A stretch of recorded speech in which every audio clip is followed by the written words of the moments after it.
भारत के 3 राज्यों में बीजेपी ने बहुमत हासिल किया है। तीनों राज्यों में 3 कद्दावर चेहरे पहले मौजूद हैं। बावजूद इसके बीजेपी की तरफ से अब तक सीएम के चेहरे का ऐलान नहीं हुआ। हालांकि ये चौंकाता है क्योंकि राजस्थान में वसुंधरा राजे, मध्य प्रदेश में शिवराज सिंह चौहान और छत्तीसगढ़ में रमन सिंह ताकतवर फेस हैं।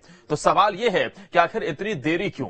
क्या 2024 की रणनीति के तहत कोई फैसला होना है या फिर इस बार तीनों राज्यों में बीजेपी सरप्राइज फेस वाली परिपाटी पर आगे बढ़ेगी? जवाब इस रिपोर्ट में देखिए।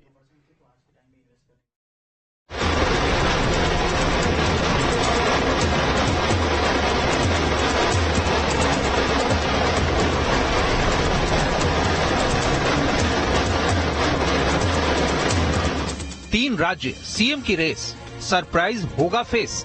मध्य प्रदेश, राजस्थान और छत्तीसगढ़ में बीजेपी की शानदार जीत के बाद से यही सवाल सियासी गलियारों में तैर रहा है। हालांकि ऐसा पहली बार है जब सीएम के चेहरे को लेकर बीजेपी में इतनी कवायद हो रही हो। इसलिए अटकलों का बाजार गर्म है। सभी जानना चाहते हैं कि आखिर वो फॉर्मूला क्या होगा जिसके आधार पर मुख्यमंत्री पद के लिए चेहरा चुना जाएगा। पार्टी वसुंधरा राजे, शिवराज सिंह चौहान या रमन सिंह जैसे दिग्गज को फिर से मौका देगी या नए चेहरे पर दांव खेला जाएगा? ये प्रश्न इस समय तीनों राज्यों के बीजेपी कार्यकर्ता, समर्थक और खुद दावेदारों के दिमाग में भी घूम रहा है। सोमवार को वहाँ विधायक दल की मीटिंग रखी गई है और मुझे दायित्व है तो मैं जाऊंगा और मेरी आशा है जैसे हरियाणा, जैसे भारतीय जनता पार्टी के किसी भी प्रदेश के अंदर सर्वसम्मति से होते हैं तो सर्वसम्मति से फैसले होंगे। हालांकि राजस्थान के जो चेहरे इस समय लाइमलाइट में हैं, उनमें पहले नंबर पर वसुंधरा राजे हैं। फिर राजघराने से ही दूसरा चेहरा दिया कुमारी का है। इसके बाद बाबा बालकनाथ, गजेंद्र सिंह शेखावत और अश्विनी वैष्णव पर भी दांव खेले जाने की संभावना है। मध्य प्रदेश में भी यही स्थिति है। यहाँ शिवराज सिंह चौहान का चेहरा पहले स्थान पर माना जा रहा है। इसके बाद प्रहलाद पटेल, कैलाश विजयवर्गीय, नरेंद्र सिंह तोमर और ज्योतिरादित्य सिंधिया को भी सीएम पद का दावेदार माना जा रहा है। बात छत्तीसगढ़ की करें तो यहाँ पूर्व मुख्यमंत्री रमन सिंह अब भी पहले नंबर पर हैं। इसके बाद अरुण साव, रेणुका सिंह और विष्णुदेव साय का नाम रेस में अनुमानित है। तो हमारा एक संकल्प है कि सभी 29 लोकसभा की सीटें मध्य प्रदेश की भारतीय जनता पार्टी जीते और 29 के 29 सांसद मोदी जी के गले में कमल की फूल की माला पहनाए, पूर्ण बहुमत यहाँ मिले, इसके लिए अभियान शुरू हुआ है। और विकसित भारत संकल्प यात्रा यह भारत सरकार का बहुत ही महत्वाकांक्षी और व्यापक कार्यक्रम है।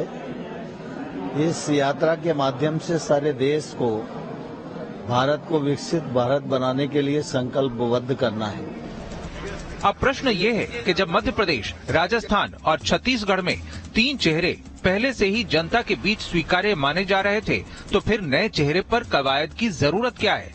इसका सीधा सा जवाब ये है कि तीनों राज्यों में इस बार विधानसभा चुनाव प्रधानमंत्री नरेंद्र मोदी के चेहरे पर लड़ा गया है और राज्यवार सियासत में सामाजिक समीकरण और परिस्थितियां दोनों अलग हैं। इसलिए 2024 को ध्यान में रखते हुए कवायद जारी है। हालांकि सीएम पद की रेस के गणित में एक फैक्टर कॉमन है, वो ये कि भारतीय जनता पार्टी ने अक्सर सरप्राइज दिया है। इसलिए इस बार ऐसा ही कुछ होने की संभावना हर किसी के दिमाग में है। मुझे लगता है कि ये अमित शाह और नरेंद्र मोदी की डिस्क्रिशन होगा, विवेकाधिकार होगा कि वो किसको सीएम बनाना चाहते हैं और किसको नहीं। इसमें कास्ट फैक्टर या कोई और फैक्टर मुझे नहीं लगता मायने रखता है। इसका मतलब साफ है कि बीजेपी नए चेहरे पर दांव खेल सकती है और उस चेहरे के सहारे ही 2024 के लिए उम्मीदों की इमारत भी गढ़ सकती है। हालांकि ऐसा करने से पहले पार्टी इस रणनीति के असर का पहले ही आकलन करने में लगी है। यही वजह है कि सीएम के लिए अभी तक चेहरा तय नहीं हुआ है। अब सवाल ये है कि अगर नया चेहरा तय होता है तो फॉर्मूला क्या होगा? मुमकिन है कि 2024 के चुनाव के लिए बंधी उम्मीद के अनुरूप काम करने वाला चेहरा चुना जाए, जो पार्टी और जनता के बीच परफॉर्मेंस के मोर्चे पर खरा उतरे, जातीय प्रतिनिधित्व के समीकरण पर भी बिल्कुल फिट बैठे और प्रदेश में एक प्रभावशाली जनप्रिय व्यक्ति के रूप में पहचाना जाए। हालांकि ये सभी खूबियां उन पुराने कद्दावर चेहरों में भी हैं, जो तीनों राज्यों में बीजेपी की सरकार संभाल चुके हैं।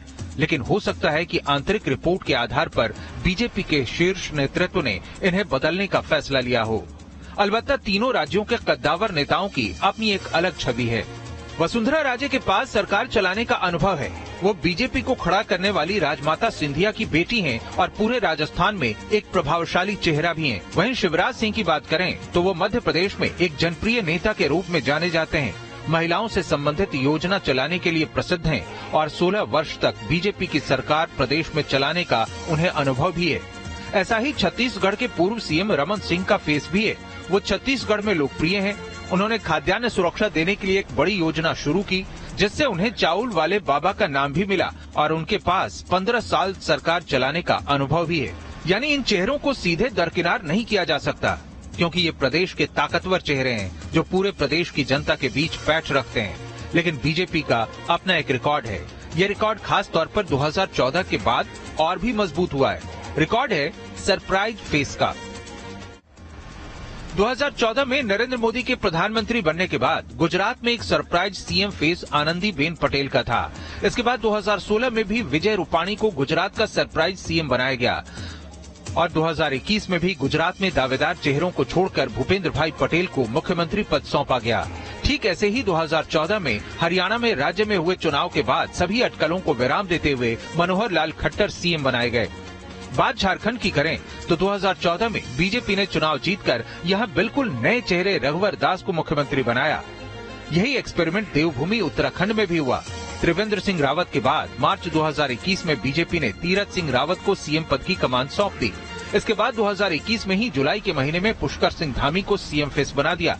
हालांकि पुष्कर सिंह धामी 2022 का विधानसभा चुनाव हार गए, लेकिन बीजेपी ने तब भी सरप्राइज दिया, सीएम उन्हें ही बनाया। यानी बीजेपी हमेशा सीएम फेस पर सरप्राइज देती रही है, इसलिए इस बार सरप्राइज फेस की उम्मीद बढ़ गई है। अगर आप किसी फेस पर चुनाव लड़ते ही नहीं है, आपका फेस सिर्फ नरेंद्र मोदी होता है, तो फिर नरेंद्र मोदी की ही चॉइस होगी। आप नरेंद्र मोदी के मन से जो नेता निकलेगा सीएम का, वो आपको सरप्राइज करता है। वो नरेंद्र मोदी है, अमित शाह को सरप्राइज नहीं करता है। हालांकि ऐसा भी नहीं है कि बीजेपी की सीएम पॉलिसी नरेंद्र मोदी के पीएम बनने के बाद बनाई गई हो। ऐसा बिल्कुल नहीं है। इसके पहले मध्य प्रदेश में बाबूलाल गौर का सीएम बनना, फिर उन्हें हटाकर 2005 में शिवराज सिंह को सीएम बनाना और छत्तीसगढ़ में बिना फेस के चुनाव लड़ने के बाद रमन सिंह को बतौर सीएम चेहरा पेश करना भी बीजेपी के सरप्राइज पॉलिसी का ही हिस्सा है। शिवराज सिंह चौहान खुद अपने लिए सीएम बनना उनके लिए भारी है, या वसुंधरा पूरी जोर लगाने के बावजूद अगर नहीं बन पाती हैं या रमन सिंह नहीं बन पाते हैं, तो वो कितना गणित नरेंद्र मोदी का बिगाड़ सकते हैं। हालांकि इस बार रणनीति अलग है। नए चेहरे मिशन 2024 में फिट बैठने के लिए चुने जा सकते हैं और तय है कि राज्य से केंद्र का गणित आसान बनाने वाले हर समीकरण पर इन चेहरों को परखा गया होगा। हालांकि अनुमानित पर्दे के पीछे के ये चेहरे अब जल्द ही सामने होंगे। मध्य प्रदेश में एक और जहां मुख्यमंत्री के नाम की चर्चा तेज हो गई है, तो वहीं दूसरी ओर मंत्रिमंडल में शामिल करने के लिए विधायकों की कवायद भी चल रही है। बीजेपी बड़े बहुमत के साथ सत्ता में वापस आ गई, लेकिन पार्टी के 12 मंत्री चुनाव हार गए। इनमें 4 मंत्री तो ग्वालियर चंबल के भी हैं। ऐसे में नए मंत्रिमंडल को लेकर चर्चाओं का बाजार गर्म हो चुका है।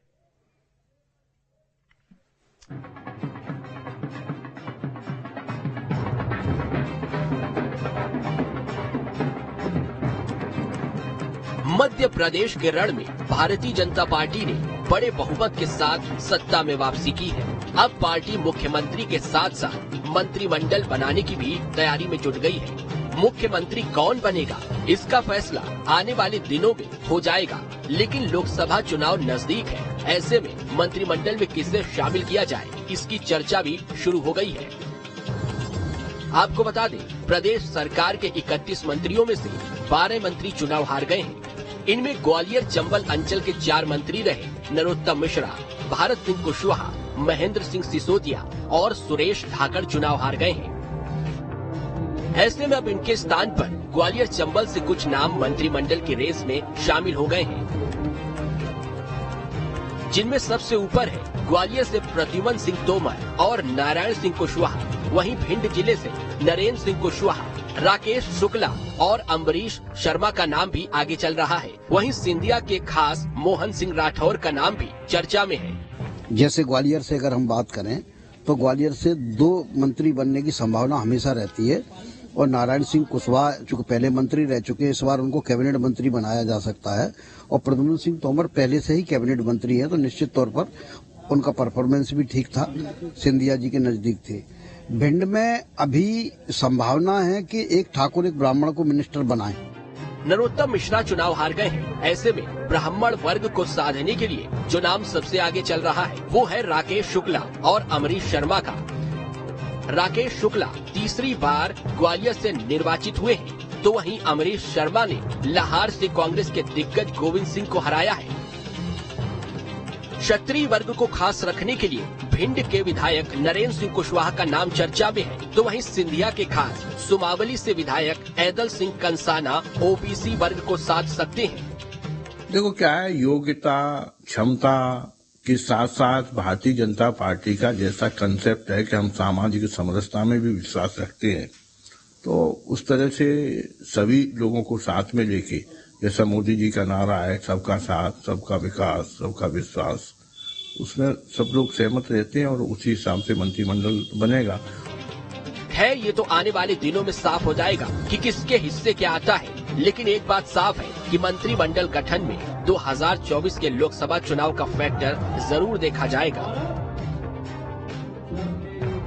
इस बार ग्वालियर चंबल अंचल से कुछ नए चेहरे मंत्रिमंडल में शामिल हो सकते हैं, जिनमें भिंड से अमरीश शर्मा, नरेंद्र सिंह कुशवाहा या फिर राकेश शुक्ला को शामिल किया जा सकता है। मुरैना से ऐदल सिंह कंसाना, तो ग्वालियर से नारायण सिंह कुशवाहा और प्रद्युम्न सिंह तोमर के नाम शामिल हैं। कहीं न कहीं लोकसभा चुनाव को ध्यान में रखते हुए पार्टी की ये कोशिश रहेगी कि ज्यादा से ज्यादा जिलों को नेतृत्व दिया जा सके। Vinod Sharma, news state, Gwalior. ज्योतिरादित्य सिंधिया, अगर मध्य प्रदेश में बीजेपी की चुनावी जीत में किसी को बेस्ट डेब्यू का पुरस्कार दिया जाएगा तो वो शख्स ये है, क्योंकि उन्होंने न सिर्फ बीजेपी में खास पहचान बनाई बल्कि कांग्रेस के तमाम धुरंधरों के हार की स्क्रिप्ट लिख डाली। खासकर दिग्विजय सिंह के राजनीतिक भविष्य को हाशिए पर पहुंचा दिया। इसलिए हर ओर चर्चा हो रही है सिंधिया और उनके फैक्टर की।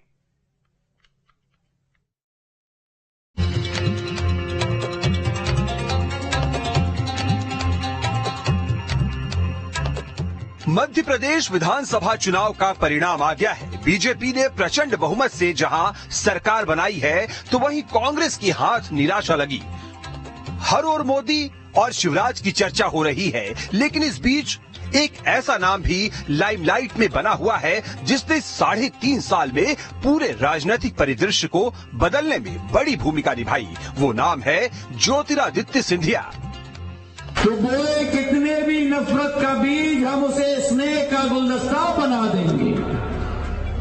तू छोड़ झूठ की नहर, तू छोड़ झूठ की नहर, हम उस पर विकास का पुल बना कर देंगे। तू छोड़ झूठ की नहर, हम उस पर विकास का पुल बना कर देंगे। तू तबीयत से फैला कितनी भी कीचड़, तू तबीयत से फैला कितनी भी कीचड़, तू तबीयत से फैला कितनी भी कीचड़, हम उसमें भी कमल का फूल खिला देंगे। इस पूरे चुनाव में कांग्रेस के दिग्गज नेताओं के निशाने पर सिंधिया रहे। खासकर दिग्विजय सिंह और उनके समर्थक नेताओं ने सिंधिया पर तरह तरह के अनर्गल आरोप लगाए, लेकिन कभी केंद्रीय मंत्री सिंधिया ने इसका जुबानी जवाब नहीं दिया, बल्कि दिग्विजय के करीबियों को हराने की रणनीति पर काम किया और वो दांव काम भी कर गया। इस चुनाव में दिग्विजय सिंह के भाई लक्ष्मण सिंह को हार झेलनी पड़ी। साथ ही केपी सिंह, गोपाल सिंह, जीतू पटवारी की करारी हार हुई। इसके अलावा नेता प्रतिपक्ष गोविंद सिंह और सज्जन वर्मा भी हार गए। वहीं दिग्विजय सिंह के बेटे जयवर्धन सिंह बमुश्किल अपनी सीट बचा सके।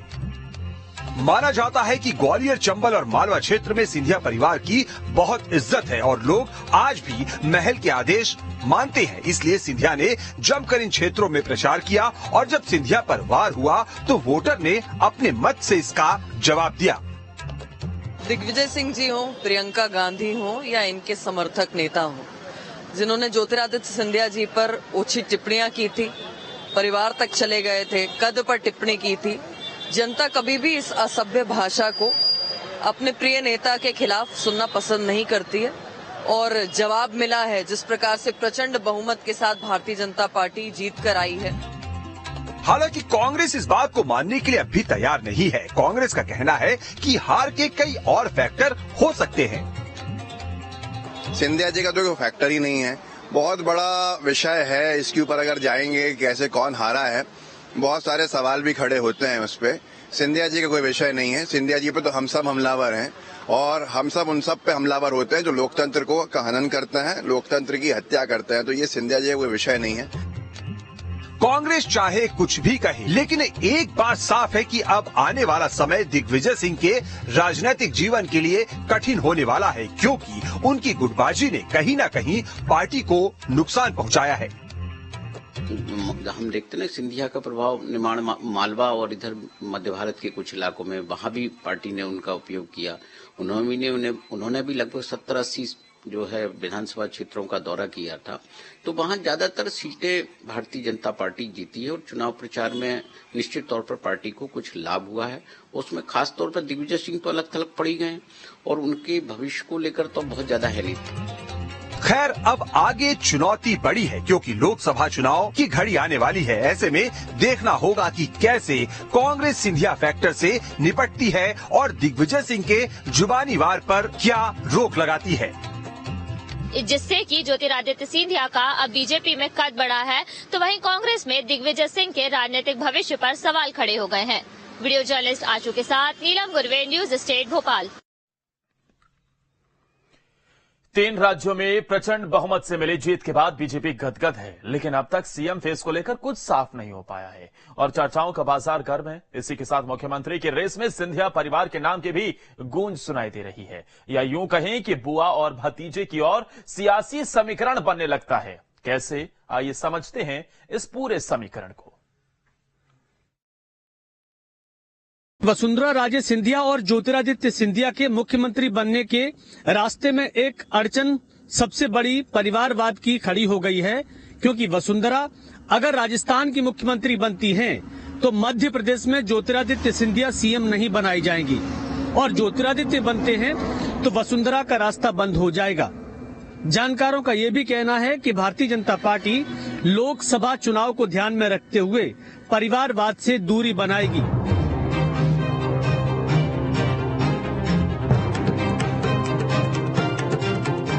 मध्य प्रदेश और राजस्थान में बीजेपी के बम्पर जीत के बाद अब मुख्यमंत्री के पद को लेकर मंथन का दौर तेज हो गया है और जब पूरे सूबे में मुख्यमंत्री को चुनने की बात हो तो पार्टी को सभी समीकरणों पर गहराई से रिसर्च करने के बाद फैसला लेना पड़ता है, जिससे कि कोई पक्ष नाराज न हो जाए। और बीजेपी के लिए तो और भी अहम इसलिए हो जाता है कि बीजेपी ने चुनाव भी सबका साथ सबका विकास नारे को लेकर लड़ा था। ये आपके माता, आपके पिता, ये आपकी बहन, ये आपकी बीवी, ये आपका बच्चा, ये आपकी बच्ची का भविष्य सुरक्षित रखना है तो हाथ में तलवार और हाथ में ढाल लेकर लड़ाई लड़ने के लिए तैयार हो जाए। जहां एक और मध्य प्रदेश में भतीजे और केंद्रीय मंत्री ज्योतिरादित्य सिंधिया का नाम मुख्यमंत्री की रेस में आगे चल रहा है, तो वहीं राजस्थान में बुआ और पूर्व मुख्यमंत्री वसुंधरा राजे सिंधिया का नाम मुख्यमंत्री की रेस में आगे चल रहा है। जब हमने इस सियासी गणित पर बीजेपी से जानना चाहा तो वो भी साफ साफ बोलने से बचते रहे और साफ कह दिया कि निजी भावना और पार्टी में अंतर होता है। ये निर्णय पार्टी का है, विधायी दल का है, वो करेंगे तय, इसलिए उस पर कोई मेरी टिप्पणी करने का औचित्य नहीं है। ये जोशियों का और लोगों का आंकलन है, निर्णय तो पार्टी को लेना है। आप चाहते हैं मुख्यमंत्री कोई ग्वालियर का हो? देखिए, मेरी भावनाओं की जब व्यक्त, मैं राजनीतिक पार्टी का सदस्य हूँ, इसलिए मुझे अपनी भावनाएं नहीं, मुझे पार्टी का निर्णय है। और यहाँ एक छोटे से ब्रेक के लिए रुक रहे हैं, आप देखते रहिए न्यूज स्टेट।